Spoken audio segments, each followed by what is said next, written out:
जय हिंद, जय भारत। वीडियो के स्टार्टिंग आज तक मैंने ऐसा नहीं किया, लेकिन आज मैं मजबूरन ये कहने पे मजबूर हो गया। जिस तरीके से भारतीय सेना ने पाकिस्तान के 9 ठिकानों को नेस्तनाबूद कर दिया है, उस तरीके से एक बार फिर से सैल्यूट बनता है। इस वीडियो में मैं वेरीफाइड तस्वीरें दिखाऊंगा, वेरीफाइड वीडियोस दिखाऊंगा कि कैसे भारतीय सेना किस तरीके से पाकिस्तान के आतंकी ठिकानों को नेस्तनाबूद कर रही है। इसके साथ इसमें वेरीफाइड बातें बताऊंगा और कोई भी बात जो होगी वो बनी बनाई यहां पे नहीं होगी। कितने लोगों की मृत्यु हुई है और आगे पाकिस्तान ने क्या किया है जिससे भारत को और ज्यादा सचेत होने की जरूरत है। हाल ही में एक खबर है कि 10 लोगों की मृत्यु हो चुकी है पाकिस्तान द्वारा की गई गोलाबारी से। तो इस तरीके से अभी खतरा टला नहीं है, अभी खतरा हमारे ऊपर बढ़ ही रहा है। लेकिन जो काम भारतीय सेना ने कल रात 1:03 पे किया वो काबिले तारीफ है। तो इस पूरी बात इस वीडियो में करूंगा, तो बने रहे मेरे साथ वीडियो में। वीडियो को शुरुआत में करता हूं इस वीडियो के साथ।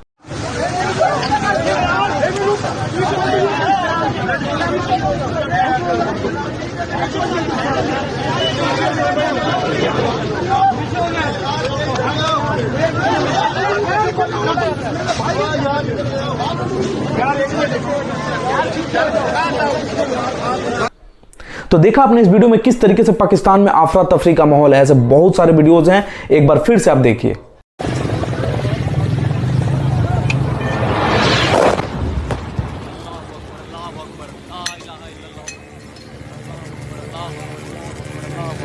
इन वीडियोस को मैं काफी आपको दिखाऊंगा, जितने भी वेरीफाइड वीडियोस मेरे पास आए हैं वो सब कुछ आपको दिखाऊंगा। और इसके साथ मैं ये भी बात करूंगा कि पाकिस्तान ऐसा क्या कर सकता है जिससे हमको और ज्यादा सचेत होने की जरूरत है। सबसे पहली बात हम बात करते हैं कि आज मॉक ड्रिल का पूरा देश में ये ऐलान किया गया था कि आज मॉक ड्रिल होगी। पाकिस्तान ये समझ रहा था कि आज भारत में भी मॉक ड्रिल होगी, हो सकता है कि आने वाले दिनों में भारत युद्ध करे। लेकिन मॉक ड्रिलिंग का झांसा दे करके एक तरफ हम ये कहते हैं कि आज मॉक ड्रिलिंग होगी, युद्धाभ्यास होगा, और पाकिस्तान इस पे टकटकी लगाया हुआ है। तब तक रात को 1:03 पे जिस तरीके से हमने नेस्तनाबूद किया उनके ठिकानों को, ये काबिले तारीफ है। इसके लिए सैल्यूट बनता है, प्रधानमंत्री मोदी जी को धन्यवाद देना बनता है, और पूरे भारतीय सेना के साथ पूरा विपक्ष, सारे नेता, सारे भारत की एक एक जनसंख्या का भी धन्यवाद देना बनता है कि जिस तरीके से उन्होंने टकटकी लगा करके क्वेश्चन पे क्वेश्चन पूछते रहे। हो सकता है कि उसका ही ये फल हो, लेकिन जो भी है भारतीय सेना हमारी अडग थी, अमीर थी और हर तरीके से सुदृढ़ है। इस बात का सबूत कल रात को 1:03 पे हमने दे दिया है। पीओके में 4 और पाकिस्तान में 5 ऐसे जगहों पे हमने हमला किया है जहां पे आतंकी रहते थे। सबसे बड़ी बात यह है, भारत की सेना की वीरता का एक प्रमाण देखिए कि हमने उन ठिकानों पे कभी हमला नहीं किया जहां पे पाकिस्तान के आम नागरिक रहते हों। हम कितने अमीर हैं दिल से और कितना हमारा धर्म कितना अच्छा है, कितनी अच्छी बातें हमको समझाई जाती है, इस बात का प्रमाण 1:03 पे भारतीय सेना ने दिया है। हमने सिर्फ उसी आतंकी ठिकानों पर हमला किया जहां पे आतंकी पल रहे थे, आतंकी सज रहे थे, आतंकी धज रहे थे। उसके अलावा हमने कहीं भी ऐसी जगह पे हमला नहीं किया जहां पे आम नागरिकों को किसी भी तरीके का नुकसान पहुंचा हो या कोई भी आम नागरिक मरने पे मजबूर हुआ हो। लेकिन जिस तरीके से पाकिस्तान ने इसका जवाबी कार्रवाई करते हुए भारत के 10 आम नागरिकों को मारा है, ये सोचने वाली बात है। और अब ये पाकिस्तान जिस तरीके से कह रहा है कि भारत ने हमला किया है, तो इसको सोचना चाहिए कि इसकी प्रायोजित कार्यक्रम में हमारे 26 लोगों की मृत्यु जो हुई, ये पाकिस्तान की प्रायोजित कार्यक्रम थी। और पाकिस्तान में पल रहे आतंकियों ने हमारे ऊपर हमला किया, तब ये पाकिस्तान का मुंह कहां था जब ये बोल रहा था, जो ये अभी बोल रहा है कि भारत ने ये हमला किया है। तो हाँ, हमने ये हमला किया है और हम और भी हमला करेंगे। भारत ने जिन 9 ठिकानों पे हमला किया है उसमें सबसे पहला बहावलपुर है, और बहावलपुर इंटरनेशनल बॉर्डर से करीब 100 किलोमीटर दूर है। सोचने वाली बात है, 100 किलोमीटर दूर का मतलब है कि ये सीधा सीधा पाकिस्तान में है। इंटरनेशनल बॉर्डर जो एलओसी और इंटरनेशनल बॉर्डर में काफी ज्यादा अंतर है। जो लोग जानते हैं भारतीय सीमा को वो समझते हैं कि पाकिस्तान ऑक्युपाइड कश्मीर और भारत के बीच जो रेखा खींची हुई है उसको हम एलओसी कहते हैं, और जो एक्चुअल मैप में दिखाया जाता है इंटरनेशनल बॉर्डर, उसको हम इंटरनेशनल बॉर्डर के 100 किलोमीटर दूर जैसे मोहम्मद के हेडक्वार्टर पर हमने हमला किया। और पहला हमलावर का नाम है बहावलपुर। दूसरा हमने हमला किया मुर्देकी में, और ये सांबा से 30 किलोमीटर दूर है। सांबा जम्मू कश्मीर का ही एक हिस्सा है, एक शहर है, एक जिला है, और 30 किलोमीटर दूर लश्कर-ए-तैयबा का इसमें कैंप है। तीसरा जो हमने हमला किया गुलपुर में, ये एलओसी के पास जो पीओके में है और 35 किलोमीटर दूर है, राजौरी से 35 किलोमीटर दूर है।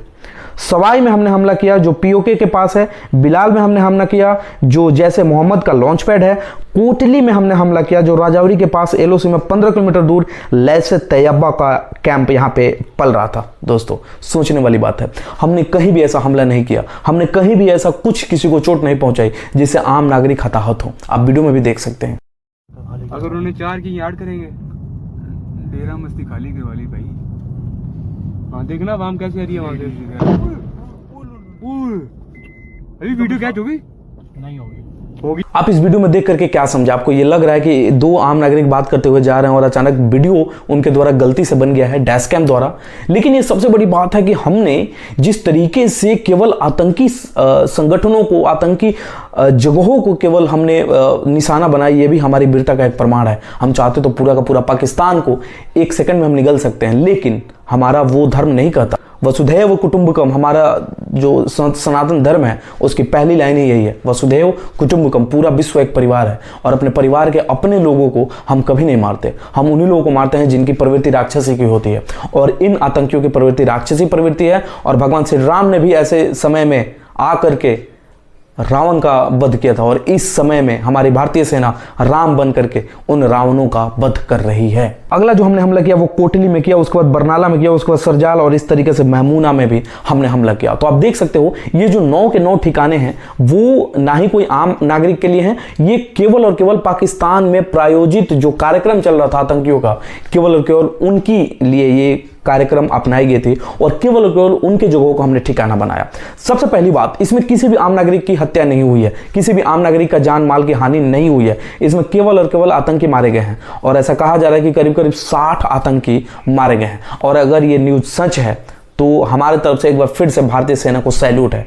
26 लोगों की मृत्यु हालांकि हुई है, फिर हालांकि 10 लोगों की मृत्यु हुई है। पाकिस्तान ने फिर अपनी जो एक तरीके से बार बार कायराना हरकत करता है, वो फिर से कायराना हरकत के निहत्थे थे, और आम लोगों पे गोलियां चला करके वो क्या साबित करना चाहता है। और जिस तरीके से हमारे लोगों की बार बार मृत्यु हो रही है, इसका भी बदला हम जरूर लेंगे। 10 लोगों की मृत्यु फिर से हुई है, ये नया न्यूज है, अभी का न्यूज है, और जब मैं वीडियो बना रहा हूं तब ये न्यूज है। इसलिए मैं बार बार ये चीज कह रहा हूं कि पाकिस्तान ने गोलीबारी करके हमारे 10 लोगों की मृत्यु कर दी है, जो कि काफी ज्यादा शर्मनाक है। हमने आतंकी हमलों पर ठिकाना किया, उसकी क्यों जल रही है? और जो अभी पाकिस्तान ये कह रहा है कि भारत ने हमला करवाया है, तो जी हां, हमने हमला करवाया है, और हमने सिर्फ आतंकी ठिकानों पे हमला करवाया है। तुम उस समय कहां थे जब तुम्हारे द्वारा प्रायोजित आतंकी हमले हमारे देश में हुए थे? क्या तुम्हारा मुंह बंद था उस समय? क्या तुम उस समय चाटुकारिता कर रहे थे किसी चीज की? तो ऐसे लोग कभी नहीं सुधरेंगे, ऐसे लोगों को हमेशा इसी तरीके से समझाना चाहिए। ऑपरेशन सिंदूर इसका नाम इसलिए रखा गया क्योंकि उस समय आतंकियों ने कहा था कि जाओ मोदी से कह देना हमने मारा था, और उस महिला के लिए भी, जिस महिला ने कहा था कि भाई मुझे भी मार दो, मुझे क्यों छोड़ रहे हो अकेले, 3 दिन की शादी जिसकी हुई थी, उसके पति को मार करके एक कायराना हरकत जिस तरीके से आतंकवादियों ने किया था, उसके लिए ऑपरेशन सिंदूर नाम का ये ऑपरेशन चलाया गया, जिसके अंदर 60 से ज्यादा आतंकी हमने मार गिराए हैं। सैल्यूट है भारतीय सेना। अब इसमें देखिए, भारत की सेना के साथ साथ जिस तरीके से विपक्षी पार्टी के नेता भी आज एकजुट होकर भारतीय सेना को शाबाशी दे रहे हैं, ये एक तरीके से मनोबल बढ़ाने लायक है। भारतीय सेना ने भी अपने एक्स पे ये चीज लिखा कि हमने जो था वो न्याय ले लिया है। राजनाथ सिंह ने भी जय हिंद कहा, काफी सारे नेताओं ने जय हिंद कहा। आइए जानते हैं कि तेजस्वी यादव ने क्या कहा। भारत, भारतीयों और भारतीय सेना ने कभी भी आतंकवाद, अलगाववाद को बर्दाश्त नहीं किया है, ना ही करेंगे। भारतीय सेना ने हमेशा से माँओं की कोख, बहनों की कलाई और सिंदूर की रक्षा की है। हम भारतीय लोग अहिंसा, सत्य और शांति में विश्वास करने वाले लोग हैं। हम लोगों ने कभी भी किसी का नुकसान नहीं किया, हम लोगों ने कभी भी किसी के साथ गलत नहीं किया, लेकिन अगर हमारे साथ कोई गलत करेगा तो उसको मुंह तोड़ जवाब देना हमें आता है। भारतीय सेना जिंदाबाद, हिंदुस्तान जिंदाबाद, जय हिंद। तो तेजस्वी यादव भी इस तरीके से पूरी तरीके से भारतीय सेना के साथ है। राहुल गांधी, राजनाथ सिंह और जिस तरीके से योगी आदित्यनाथ और साथ में जितने भी विपक्षी नेता जैसे ओवैसी पे खास करके लोग सवाल उठाते हैं कि ये पाकिस्तानी है, लेकिन जिस तरीके से ओवैसी खुश हो रहा है वो इस बात का सबूत है कि नहीं, उनके अंदर भी भारत का ही खून दौड़ रहा है। तो ये ऑपरेशन सिंदूर सफल रहा।